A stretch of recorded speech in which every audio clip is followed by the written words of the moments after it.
Centro Terapêutico Joana de Ângeles, Cafari de Baixo, Santa Catarina, Brasil. Tratamento espiritual à distância. Deixe seus nomes para participar de alguma forma desse tratamento.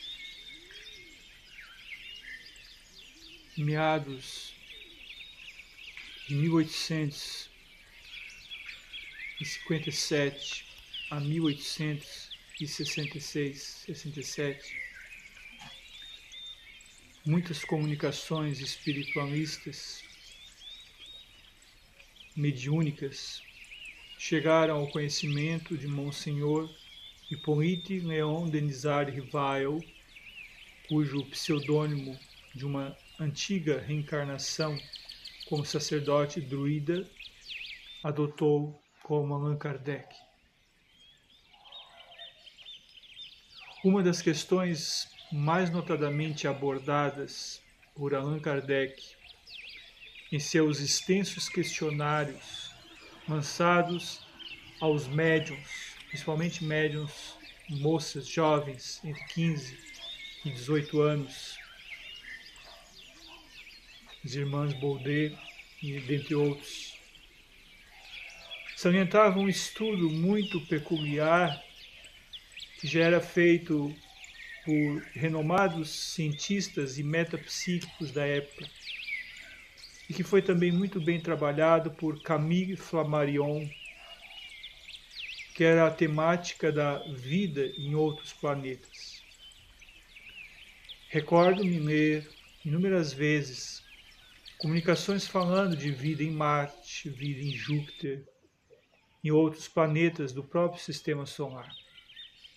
Bom, há de se fazer uma ressalva. Nos dias atuais, com a evolução da astrofísica, da cibernética espacial, dos satélites de longo alcance, sobretudo dos mecanismos e aparatos de auscultação, cálculos aritméticos, probabilidades estatísticas e mesmo imagens retiradas de diversos planetas do Sistema Solar, comprovou-se, por exemplo, que Júpiter é um planeta extremamente gasoso, ou seja, é um gás, é uma grande câmara de gás, extremamente inflável, extremamente densa a atmosfera. Se uma pessoa pisasse na atmosfera de Júpiter, ela ia afundando, afundando, afundando, até quase chegar próximo ao centro, ao núcleo, onde há uma massa ígnea incandescente. Como seria possível a vida em Júpiter? Materialmente, organicamente, não seria possível. Então, aquelas comunicações que diziam que o espírito de Mozart reencarnou ou é uma reencarnação de Júpiter, como ficaria? Será que a codificação estava errada? Será que foi uma grande, como posso dizer, uma mistificação que sofreu Allan Kardec sob os cuidados de São Luís, do Espírito de Verdade, outra era de Espírito? Não, não foi uma mistificação. Porque há dimensões, há probabilidades do Espírito manifestar a sua essência, ligando-se à atmosfera e adaptando-se ao meio onde esteja vivendo. Isso é uma questão abordada. Mas quando falamos em vidas e outros planetas, nós temos que alargar o horizonte para outras galáxias, milhares de anos-luz distantes da Terra, onde uma tecnologia meramente ciberespacial que nós possuímos, não é possível enviar um foguete, uma sonda daqui a um planeta habitado ou possivelmente habitado em outro sistema solar, apesar das fotografias por satélites, utilização de modernos telescópios e auscultações a longa distância em captação de imagens do universo tem demonstrado que há planetas em condições similares, com probabilidade de ter água, vegetação, natureza, logo onde há água, onde há verde, a atmosfera é suscetível à vida, e há então uma probabilidade maior que haja sim vida em outros planetas. Como seria a vida em um desses planetas? Num leve insight essa manhã, muito cedo, acordamos às 6 horas da manhã, imaginai o campo onde o trigo é extremamente vasto,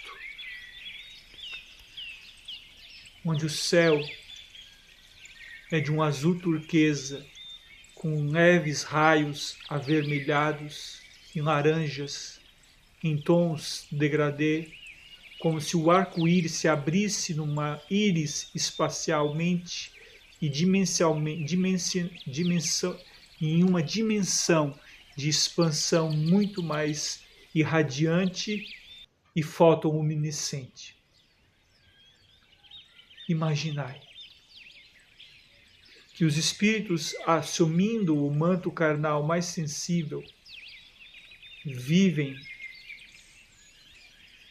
com a absorção microcelular de partículas etéreas e com uma inalação de vapores energéticos e nutrientes minerais absorvidos pelos poros e pela inalação, com uma capacidade de se regenerar as células e criar um campo vasto de proteção da imunidade, sendo capaz de viver por entre dois planos, dimensão A, dimensão B, dimensão física, dimensão espiritual, onde a mediunidade é uma característica essencialmente comum, mas não comum num ponto banal, comum num ponto natural, onde a dor do luto já não fere, onde as cicatrizes da alma foram satisfatoriamente curadas,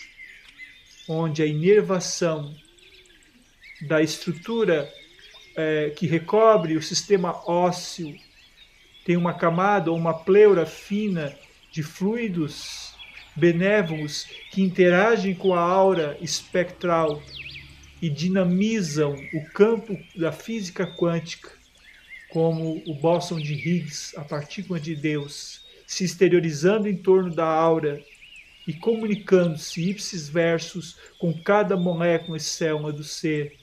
Então o pensamento irradia e materializa na psicossomática de uma forma psicologicamente tão avançada que não há psicopatologias.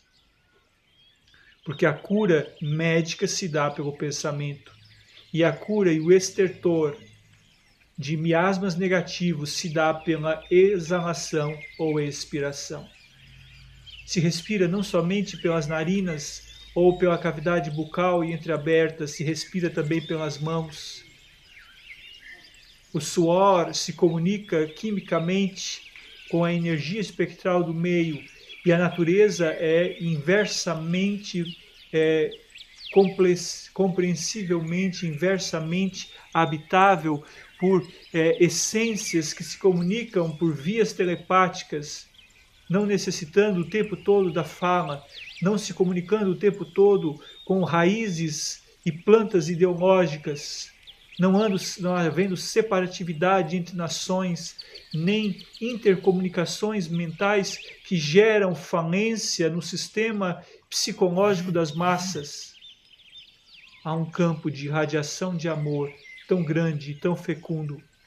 Há um fortalecimento de almas tão companheirístico e tão fraterno. Há uma união de essências tão bela e tão natural que o governante é ao mesmo tempo servo, o filósofo é ao mesmo tempo o rei, o companheiro, o amigo, o cônjuge é ao mesmo tempo o irmão, o pai, a mãe, o filho. E tudo há uma homogeneidade, porque a natureza tem um ecossistema livre de gases tóxicos. Não se mata animais para fazer alimentação. Não se extrai das plantas senão aquilo que ela deixa cair dos seus galhos. E se cultua a Deus com tanta sabedoria e tanto amor que o anjo da guarda se manifesta num raio sereno de luz.